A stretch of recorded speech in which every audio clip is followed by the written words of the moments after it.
When Manchester United announced Michael Carrick as interim manager, nobody expected it to last. Not the pundits, not the fans, not even the board, probably. This was supposed to be a temporary fix. A familiar face, a safe pair of hands, to hold things together while the club searched for their next big appointment. Another headline name, another proven winner from the outside. But then, something started to happen. Results came. Not scrappy wins or lucky breaks. Actual organized, purposeful football. Old Trafford started to feel different. The players looked different. The atmosphere changed. And now, a few months into what was supposed to be a short-term arrangement, there's a question hanging over this club that nobody saw coming. What if the answer was already here all along? This is the story of how Michael Carrick went from caretaker to the most important manager Manchester United have appointed since Sir Alex Ferguson. To understand why this is working, you first have to understand who Michael Carrick actually is. Not the name on the team sheet. The person. Carrick spent 12 years as a Manchester United player, from 2006 to 2018. And in that time, he won 5 Premier League titles, a Champions League, an FA Cup, and 3 League Cups. But here's the thing about Carrick. He was never the loudest player on the pitch. Never the one doing stepovers on the wing or smashing 30-yard goals on Match of the Day. He didn't make highlight reels. He made the team function. Sir Alex Ferguson, a man who didn't give praise lightly, once called Carrick, quote, the most underrated player in English football. And that says everything. While other midfielders got the headlines, Carrick was the one setting the tempo, picking the right pass, reading the game 2 moves ahead. He was the metronome, and without him, United's rhythm fell apart. But what matters more than his playing career is what happened after it. When Carrick retired, he didn't immediately chase a top job. He joined the coaching staff at United under Ole Gunnar Solskjaer. He watched. He learned. He absorbed the complexities of management, not just tactics, but man management, squad dynamics, the politics of a dressing room. Then, he made a decision that surprised a lot of people. He left United and took the manager's job at Middlesbrough, a championship club, limited budget, far from the spotlight. And that decision tells you everything about the kind of person he is. He didn't want to coast on his reputation. He wanted to learn the craft properly, from the ground up, building a team with limited resources, developing young players, learning how to win ugly, and how to lose without losing the dressing room. At Borough, he turned a mid-table championship club into genuine promotion contenders. Organized, disciplined, clear identity, the kind of football that makes fans believe in what they're watching. 3 years of that, before United came calling. 3 years of doing it the hard way. And maybe that's exactly why this feels different. Now, let's set the scene. When Ruben Amorim was let go, Manchester United were in genuine crisis.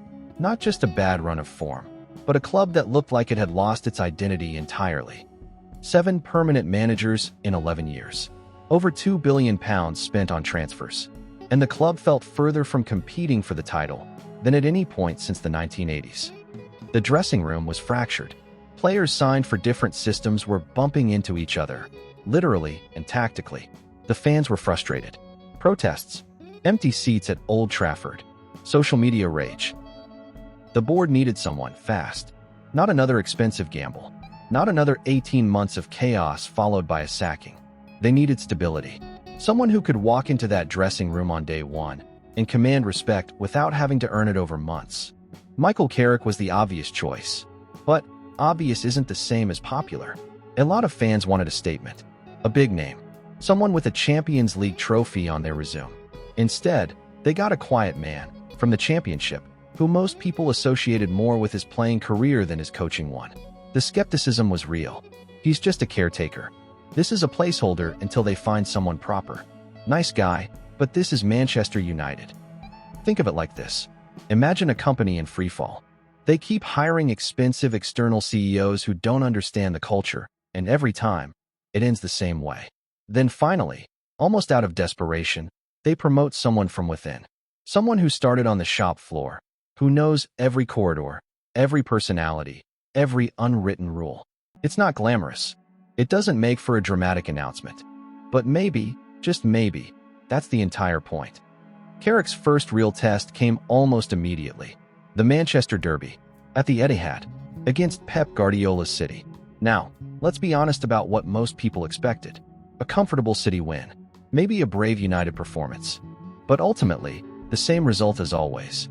Outpossessed, outclassed, beaten. That's not what happened. Carrick switched to a 4-2-3-1, the classic United shape. Simple, clear, everyone knew their role. He didn't reinvent anything. He didn't try some exotic system he'd read about in a coaching manual. He looked at the players available, asked himself what they were actually good at, and built a plan that maximized those strengths. Kobbie Mainoo, who had been shunted around different positions under previous managers, was freed to play in his natural role. And Mainoo responded with arguably his best performance of the season. Energetic, brave on the ball, winning duels.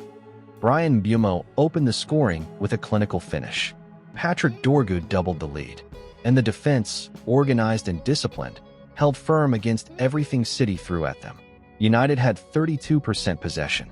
32. Against the best possession team in the world. And it didn't matter, because every single time City tried to play through them, they ran into a wall. Carrick neutralized Haaland, made Guardiola's system look predictable, and he did it with a plan that was clear enough for every player on the pitch to execute under pressure. That's not luck. That's not a bounce. That's a coach who studied his opponent, found the weakness, and built something specifically to exploit it. And the touchline told the story too. While Guardiola grew more animated, more frustrated, more desperate, Carrick stood there, calm, composed, like he'd already seen this game play out in his head. Old Trafford hadn't felt that kind of energy, that kind of collective belief, in years, and it happened in his very first game. After the City win, you could argue it was just a new manager bounce. Every appointment gets one. A burst of energy, a bit of novelty, and then reality sets in. But the wins kept coming. Tottenham, another structured, disciplined, convincing victory. Spurs had a man sent off, but United were already in control before that. 4 wins out of 4. Clean sheets. Organized football that looked like it had been drilled for months, not days. Then Everton. This was different. No spectacular performance. No 4-0 demolition. A tight, tense, 1-0 win, with Benjamin Sesko scoring the only goal. And this might have been the most important result of all. Because winning ugly, grinding out a result when you're not at your best, when the game is scrappy and frustrating, that's the real test of a team's belief in its system. Anyone can look good when they're winning 4-0. It's the 1-0 days that show you what's underneath. The players look different under Carrick. And I don't mean tactically, I mean emotionally. Bruno Fernandes is leading, not complaining. Mason Mount, who looked like a lost cause under previous managers, is having his best run in a United shirt. The young players, Mainoo, Sesko, Dorgu, are thriving in a system that gives them clarity and freedom. There's a calmness to everything. No drama. No touchline confrontations. No post-match press conferences that generate more headlines than the football. Just football. And that's what stands out most. After years, literal years, of chaos and noise and drama, the noise has stopped. Manchester United feel quiet, in the right way, for the first time in over a decade. Quick thought on this. Which one impressed you the most? The Derby masterclass, or the gritty Everton result? Drop it in the comments. I'm curious. So, here's the question. Why is this working when nothing else has? Every manager since Ferguson tried to impose their own identity on Manchester United, often forcing it against the grain of what the club actually was. Van Gaal demanded philosophy. Mourinho demanded obedience. Ten Hag demanded his system, whether the players suited it or not. Amorim demanded a back three, with a squad that couldn't play in a back three. All of them came in with a blueprint from somewhere else, and tried to reshape Manchester United to fit it. Like taking a template from one company and forcing it onto a completely different one and being surprised when it doesn't work. Carrick hasn't done that. He hasn't demanded anything. He's simply understood. He understood the squad's strengths and built a system around what the players could already do, rather than forcing them into something foreign. The 4-2-3-1 isn't revolutionary. It's the shape these players were born to play in. He understood the dressing room dynamics. 12 years as a player, then years as a coach. He knows which players need an arm around the shoulder and which ones need an honest conversation. You can't learn that from a scouting report. You learn it from being there. He understood the fan base. United fans don't need promises. They don't need a manager telling them, "We'll compete for the title," in his first press conference. They need to see effort. Running, competing, playing like the shirt means something. And here's what the Middlesbrough years gave him that no other United manager had. He learned how to manage, not just coach. There's a difference. Coaching is tactics on a whiteboard. Managing is building a culture, handling egos, making tough decisions about who plays and who doesn't, without losing the dressing room. Winning on a Tuesday night at Millwall with half your first team injured. He did that for 3 years. And it gave him something that no amount of tactical genius can replace: the ability to connect with people, to make a squad believe that the plan will work, even when things get difficult. It's the same quality Ferguson had. Not the shouting, not the hairdryer treatment, but the emotional intelligence. Knowing what this specific group of people needs at this specific moment. An analogy that might help. Imagine hiring a consultant who's never been inside your building versus promoting someone who's worked on every floor. The consultant might have better credentials on paper, but the insider knows where the pipes leak. That, more than any tactical setup, is why this is working. Here's where it gets interesting, and where I genuinely want your opinion. The word interim is starting to feel wrong. When results are this consistent, when the atmosphere has shifted this dramatically, when players are performing at levels they haven't reached in years, at what point does the label need to change? The case for giving Carrick the permanent job is strong. He knows the club. He has the players' respect, not because of his name, but because of what he's done since arriving. The results speak. 4 wins from 4. Organized football. A visible identity. And perhaps most importantly, why would you risk disrupting this? United have spent 11 years searching for the right manager. If this one is working, why on earth would you pause it to interview candidates and introduce uncertainty all over again? But there's a case for patience too, and it's worth hearing. 4 wins is still a small sample. The true test comes when United face adversity under Carrick.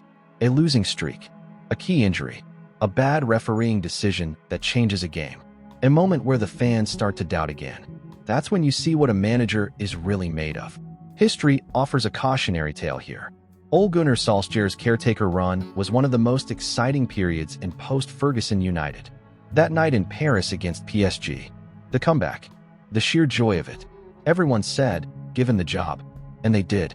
And then, slowly, painfully, it fell apart. So, is Carrick different? I think he is. And here's why.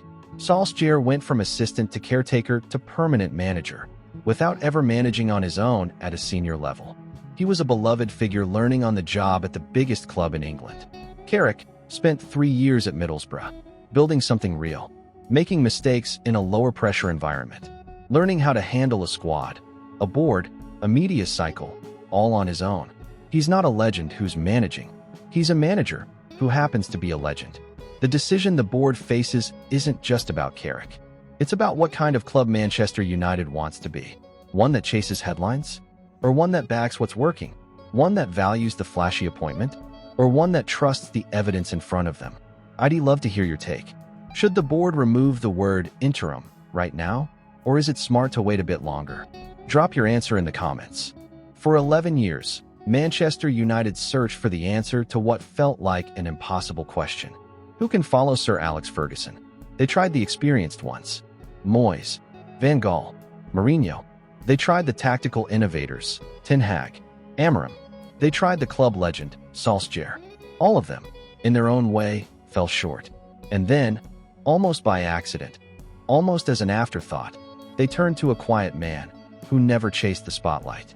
A man who spent 12 years watching Ferguson up close, learning not just how to win, but how to build. Who then left, went to the championship, and learned how to manage on his own terms. It's still early. Nobody's saying the job is done. There will be difficult days ahead. Bad results, tough decisions, moments of doubt. But right now, in this moment, Manchester United feel like Manchester United again. The football has purpose. The players have belief. The fans have something they haven't had in a long time, genuine hope. Not the manufactured hope that comes with a new appointment, but the quiet, earned hope that comes from watching someone who simply gets it. This doesn't feel like an interim manager anymore. And maybe That's the most exciting thing to happen at Old Trafford in a very long time. Tell me what you think. Is Carrick the real deal, or are we getting ahead of ourselves? I read every single comment on this channel, so drop your take below. And if you want more stories like this, the ones that look beyond the 90 minutes, the stories behind the football, subscribe. I'll see you in the next one.